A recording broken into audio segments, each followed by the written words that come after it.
Guys, nabuwal po yung napakaliking puno dito sa may Liberiza, no? Malapit sa Buendia.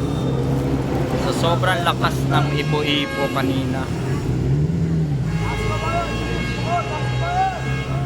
Ayan. So kaya pala sobrang traffic dun sa unahan.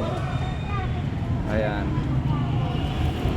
Ayan o, yan yung puno. Dito yan sa kanto ng ano, katabi ng Triumph Building na.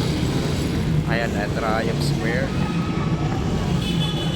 Sobrang traffic doon sa ayan, sa dulo na yan doon, papuntang ano, Dominga Street, no? Papuntang yung mga galing Makati, no? Sobrang traffic, walang galawan. Walang galawan. Kaya pala, ito pala yung dahilan.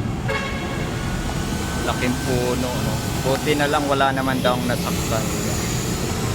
Wala namang nabagsakan.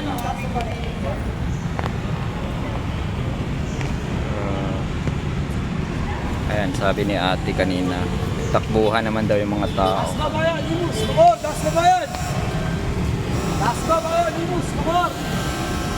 Sobrang lakas ng ulan at hangin kasi kanina talaga. Kaya napabagsak talaga ang puno.